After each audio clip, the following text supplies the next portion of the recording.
Assalamualaikum warahmatullahi wabarakatuh. Jumpa lagi dengan Feli di channel Feli Syafriani. Baiklah Bapak Ibu, kita lanjut membahas pembahasan soal P3K, PGSD, khusus materi IPA. Ini sudah part yang keempat. Bagi Bapak Ibu yang belum subscribe, mohon di-subscribe terlebih dahulu. Terima kasih. Soal yang pertama. Bumi tidak bulat persis seperti bola, tetapi agak tepat di kedua kutubnya. Ini disebabkan oleh A. Bumi berevolusi terhadap matahari, B. Bulan berevolusi terhadap bumi, C. Orbit bumi berbentuk lingkaran, D. Khatulistiwa berayun ke arah luar akibat rotasi bumi, E. Bumi dan bulan berevolusi terhadap matahari. Kita lihat di sini pembahasannya. Bentuk bumi tidaklah bulat sempurna atau bulat seperti bola, akan tetapi bulat tepat di kedua kutubnya dan menggembung di khatulistiwa. Hal ini karena bumi terus-menerus berputar pada sumbunya atau berotasi. Akibat dari rotasi, sifat lembang atau inersia yang dimiliki oleh bumi mengakibatkan bagian di sekitar khatulistiwa berayun ke arah luar. Sehingga di sekitar khatulistiwa terjadi penggembungan dan di dekat kutubnya terjadi pemepatan. Jadi jawabannya adalah D. Khatulistiwa berayun ke arah luar akibat rotasi bumi. Soal kedua. Komet terdiri dari dua bagian, yaitu bagian kepala dan bagian ekor. Ekor komet terbentuk dari A. Debu matahari yang melawan garis edar komet, B. Gas dan koma yang selalu menunjuk ke arah matahari, C. Gas dan koma yang selalu menunjuk ke arah yang berlawanan dengan matahari, D. Debu matahari yang selalu mengikuti garis edar komet, E. Gas dan koma yang terlempar akibat gaya dorong matahari. Jadi komet ini adalah gambarnya. Yang berwarna orange itu adalah matahari, jadi komet ini berputar mengelilingi matahari. Ekor komet yaitu terbentuk dari gas dan koma dan selalu menjauhi atau berlawanan arah dengan matahari. Jadi jawaban yang tepat itu adalah C. Soal ketiga. Akibat perputaran bumi pada porosnya, maka terjadilah 1. Pergantian siang dan malam, 2. Pergantian musim, 3. Gerak semu harian benda langit, 4. Gerak semu tahunan benda langit. Pernyataan yang benar adalah A1 dan 2, B2 dan 3, C4 dan 1, D1 dan 3, E3 dan 4. Jadi rotasi itu adalah perputaran bumi pada porosnya. Akibat dari rotasi bumi, yang pertama terjadinya siang dan malam, kedua gerak semu harian matahari, jadi seolah-olah matahari itu terbit di timur, kemudian terbenam di barat. Padahal sebenarnya bumilah yang mengelilingi matahari. 3. Perbedaan waktu, jadi setiap 150 derajat bujur itu terjadi perbedaan waktu sekitar 1 jam. Yang keempat, perbedaan percepatan gravitasi. Yang kelima, pembelokan arah arus laut. Yang keenam, perbedaan ketebalan atmosfer bumi. Yang ketujuh, efek jet lag saat naik pesawat terbang. Jadi jawaban yang benar di sini adalah 1 dan 3. Pergantian siang dan malam, kemudian gerak semu harian benda langit. Kalau pergantian musim dan gerak semu tahunan benda langit, ini adalah akibat dari revolusi bumi. Soal keempat. Berikut adalah mekanisme pernafasan perut. 1. Rongga dada membesar, 2. Otot diafragma mendatar atau kontraksi, 3. Udara luar masuk, 4. Tekanan udara di paru-paru mengecil. Urutan mekanisme inspirasi pernafasan perut yang benar adalah A. 4321, B. 3412, C. 1324, D. 1234, E. 2143. Fase inspirasi pernafasan perut, jadi yang pertama otot diafragma mendatar atau berkontraksi, sehingga rongga dada membesar. Lalu tekanan udara di paru-paru mengecil, maka udara dari luar masuk. Sedangkan fase ekspirasi pernafasan perut, otot diafragma melengkung atau relaksasi sehingga rongga dada mengecil, tekanan udara di paru-paru membesar, dan udara dari paru-paru keluar.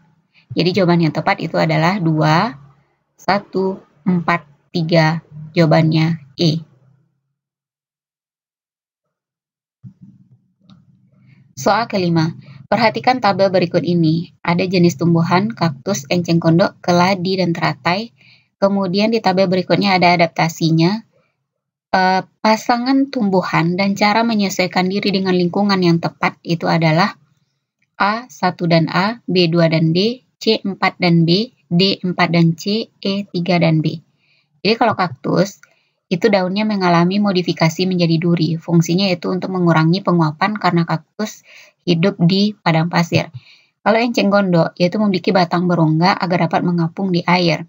Kemudian kalau keladi, mungkin akar serabut yang lebat untuk membantu penyerapan. Dan teratai, yaitu daunnya lebar dan tipis untuk mengurangi penguapan, karena teratai ini hidupnya di dalam air. Jadi yang benar itu adalah 2 dan D. Jawabannya B. Soal ke-6. Lingkungan terdiri dari komponen abiotik dan biotik. Yang termasuk komponen biotik adalah A. Tumbuhan cahaya manusia, virus, dan bakteri. B. Tumbuhan hewan manusia, virus, dan bakteri. C. Tumbuhan hewan manusia, virus, dan bakteri. D. Tumbuhan udara, hewan manusia, virus, dan bakteri. E. Tumbuhan hewan manusia, virus, dan air. Jadi komponen biotik itu adalah komponen yang hidup. Contohnya manusia, hewan, tumbuhan, bakteri, virus. Sedangkan komponen abiotik adalah komponen yang tidak hidup. Contohnya air, kelembaban, udara, iklim, cahaya, tanah, dan keasaman tanah. Jadi jawabannya adalah C. Soal ke-7. Mantel bumi bersifat melindungi bagian bumi. Lapisan mantel bumi yang wujudnya agak kental, tebalnya 100-400 km adalah A. Astenosfer, B. Automosfer, C. Litosfer, D. Atmosfer, E. Mesosfer. Jadi mantel bumi dibagi menjadi yang pertama litosfer, lapisan terluar yang terdiri dari bebatuan yang keras dengan kedalaman 50-120 km.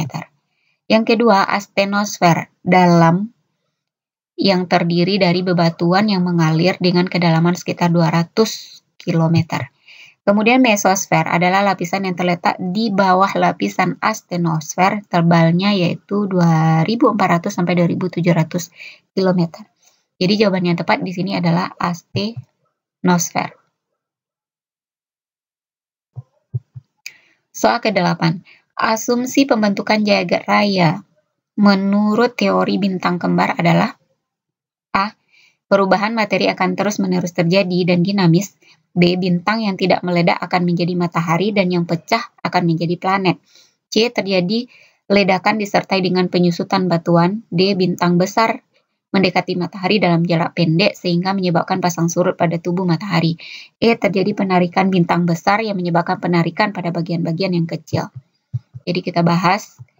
Yang nomor 2 itu adalah bintang yang tidak meledak akan menjadi matahari dan pecahannya akan menjadi planet. Ini adalah teori bintang kembar. Jadi awalnya ada 2 bintang besar, kemudian yang satunya meledak, itu yang akan menjadi planet, yang satu lagi yang masih utuh itu yang akan menjadi matahari. Kemudian yang ketiga, terjadi ledakan disertai dengan penyusutan batuan, itu adalah teori Big Bang.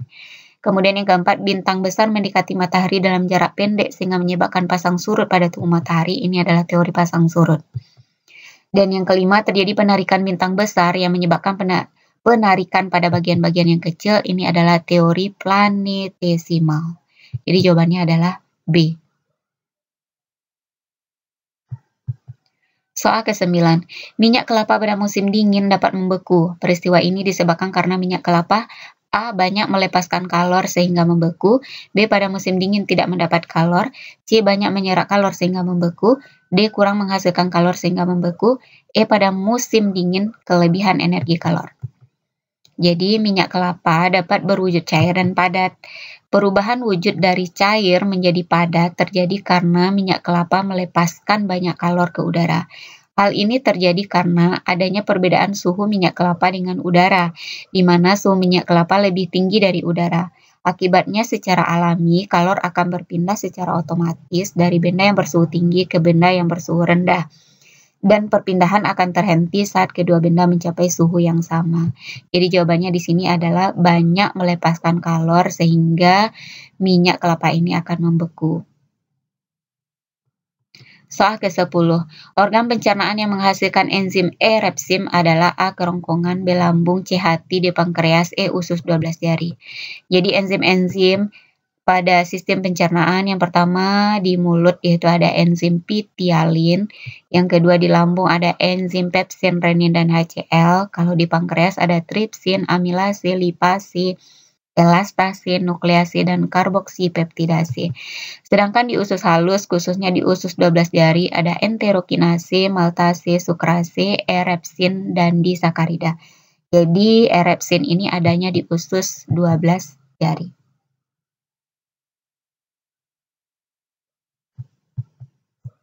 Soal ke-11. 2 buah sendok dimasukkan ke dalam gelas berisi air dingin. Sendok yang satu terbuat dari stainless steel dan sendok yang lainnya dari plastik. Setelah beberapa lama, maka suhu sendok plastik tersebut adalah A lebih dingin dari sendok stainless steel, B sama dengan sendok stainless steel, C lebih panas dari sendok stainless steel, D tergantung suhu airnya karena kepekaan tangan, E tergantung suhu lingkungan dan kepekaan tangan. Jadi stainless steel ini adalah konduktor atau penghantar panas yang baik, sedangkan plastik adalah isolator atau penghantar panas yang buruk. Pada saat dimasukkan ke dalam air dingin, stainless steel ini akan lebih cepat dingin. Jadi otomatis suhu sendok plastik ini lebih panas dari sendok stainless steel. Jawabannya C. Soal ke-12. Air diisikan ke dalam plastik dan ditaruh dalam bejana. Di dalam bejana dimasukkan garam yang banyak dan es, sehingga akhirnya air yang ada di dalam plastik membeku. Mengapa air di dalam plastik membeku? A. Garam melepaskan kalor, air menerima kalor. B. Garam dan es melepaskan kalor, air menerima kalor. C. Air melepaskan kalor. D. Es menerima kalor. E. Es melepaskan kalor dan air menerima kalor. Jadi di sini terjadi peristiwa membeku. Membeku itu adalah perubahan wujud zat dari cair menjadi padat. Contoh perubahan air menjadi es batu saat didinginkan. Pada peristiwa air membeku itu artinya air melepaskan kalor. Jawabannya C. Soal ke-13. Masih ke-12. Daun mengandung zat-zat kompleks. Zat-zat tersebut dapat dipisahkan dan diidentifikasi dengan cara kromatografi. Cara pemisahan ini didasarkan pada A. Perbedaan massa jenis kandungan zat-zat di dalam daun yang dapat diserap medium, B. Daya serap medium terhadap zat-zat yang terkandung di dalam daun, C. Perbedaan kandungan zat dalam daun yang diserap medium, D. Perbedaan kecepatan merambat partikel zat yang terkandung di dalam daun pada medium, E. Tidak ada yang tepat. Jadi di sini yang dibahas itu tentang pemisahan campuran kromatografi. Kromatografi adalah teknik pemisahan campuran berdasarkan perbedaan kecepatan merambat atau meresap antara partikel yang tercampur pada medium tertentu. Contohnya meresap pada kertas saring dengan bantuan pelarut, misalnya air. Contoh dari kromatografi ini yaitu pemisahan zat warna tinta.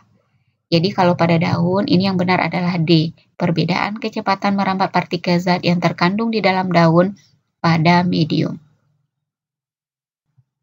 Soal ke-13. Bumi memiliki 3 lapisan. Urutan lapisan bumi dari luar ke dalam. A. Kerak bumi, mantel bumi, inti bumi. B. Inti mantel kerak bumi. C. Inti kerak mantel bumi. D. Kerak inti mantel. E. Mantel kerak inti. Jadi kalau dari luar ke dalam, lapisan bumi itu yang pertama adalah kerak bumi, kemudian yang kedua mantel bumi, dan yang ketiga inti bumi. Jawabannya adalah A.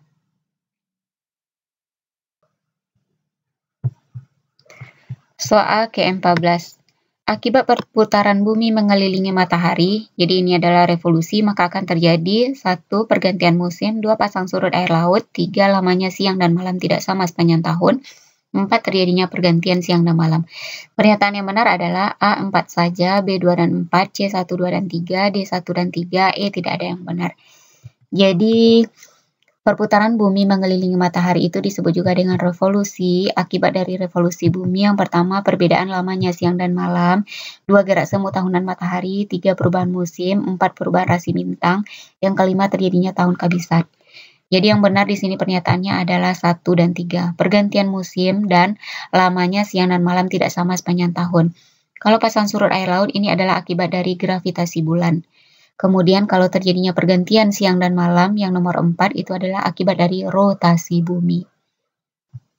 Soal ke-15, perhatikan sifat-sifat zat dari hasil pengamatan berikut. 1. Aluminium memiliki titik leleh 60 derajat Celcius. 2. Gula mudah larut dalam air. 3. Bensin mudah terbakar. 4. Besi mudah berkarat. Sifat kimia ditunjukkan oleh nomor A1 dan 2, B1 dan 3, C2 dan 4, D3 dan 4, E1 dan 4. Kita juga sudah pernah membahas pada part sebelumnya, yaitu tentang sifat fisika dan kimia. Jadi yang kimia itu ya tidak menghasilkan zat baru. Kalau aluminium memiliki titik leleh 60 derajat Celcius, ini termasuk sifat fisika. Kalau gula mudah larut, ini juga fisika. Kemudian bensin mudah terbakar dan besi mudah berkarat, ini merupakan sifat kimia. Jadi jawabannya adalah 3 dan 4D. Demikianlah Bapak Ibu pembahasan soal P3K PGSD khusus materi IPA untuk part yang keempat ini. Semoga bermanfaat dan doa saya masih tetap sama. Semoga Bapak Ibu semuanya lulus tahun ini. Amin amin ya robbal alamin. Kemudian jangan lupa subscribe dan share channel ini agar makin berkembang, agar saya makin rajin untuk upload video selanjutnya. Terima kasih. Assalamualaikum warahmatullahi wabarakatuh.